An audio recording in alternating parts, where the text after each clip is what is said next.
Hello guys, কিছুদিন আগেই রথযাত্রা সম্পন্ন হয়েছে। আশা করি সবাই খুব ভালোভাবে রথ দেখেছো। আমি এখানে রথযাত্রার স্পেশাল একটি আর্ট অ্যান্ড ক্রাফট করেছি। তো এখানে আমি ঝাড়খা আর্ট করেছি।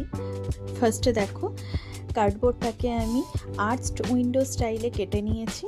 এরপরে উইন্ডোর যে এজগুলো রয়েছে ওগুলোকে ভালোভাবে কভার আপ করার জন্য আমি এখানে এয়ার ড্রাই ক্লে ইউজ করেছি। এয়ার ড্রাই ক্লেটা আমার অনেক পুরনো হয়ে গেছিলো, ওই জন্য এর কালারটা নষ্ট হয়ে গেছে।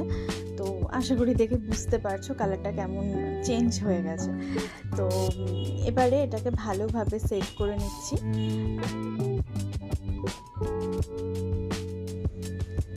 আচ্ছা, এবারে দেখো কিছু জাম্পিং অ্যাটাচ করেছি ক্লেটার সাহায্যে।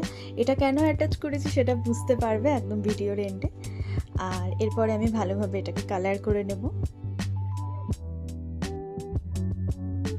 আমি এখানে জগন্নাথ দেবের ফেসের একটা 3D লুক ক্রিয়েট করব ক্রাফটিংয়ের মাধ্যমে।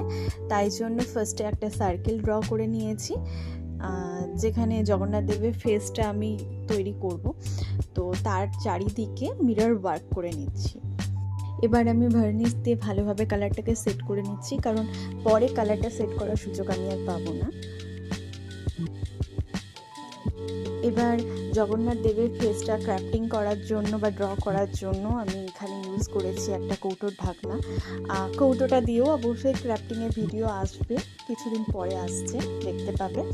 তো এবারে এই ঢাকনাটার এজটাকেও আমি ভালোভাবে কভার আপ করে নেওয়ার জন্য এয়ার ড্রাই ক্লে ইউজ করেছি এবং ডিটেলিংয়ের জন্য ইউজ করেছি।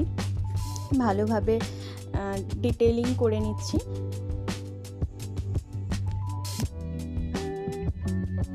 দেখো, এখানে আমার 3টে ফেসই তৈরি হয়ে গেছে এবং কালারও কমপ্লিট। কিছু চেঞ্জেস আমি করেছি, যেটা ভিডিও শেষের দিকে বুঝতে পারবে বা ফাইনাল লুকটা যখন দেখবে তখন বুঝতে পারবে যে কিছু চেঞ্জেস আছে। তো দেখো, এখানে প্রত্যেকটা ফ্রেমই তৈরি হয়ে গেছে এবং মিরর ওয়ার্ক করে এটাকে কমপ্লিট করেছি।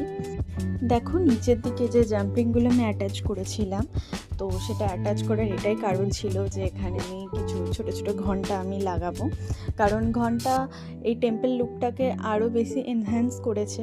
তো সেই কারণেই দেখো, এখানে আমার প্রত্যেকটা ফ্রেমই কমপ্লিট হয়ে গেছে। কেমন লাগছে তোমরা অবশ্যই কমেন্ট করে জানিও। এই ধরনের ফ্রেম তোমরা বাড়িতে অনায়াসে বানিয়ে ফেলতে পারো এবং ওয়াল ডেকর হিসেবে এগুলো ভীষণ ভালো লাগে।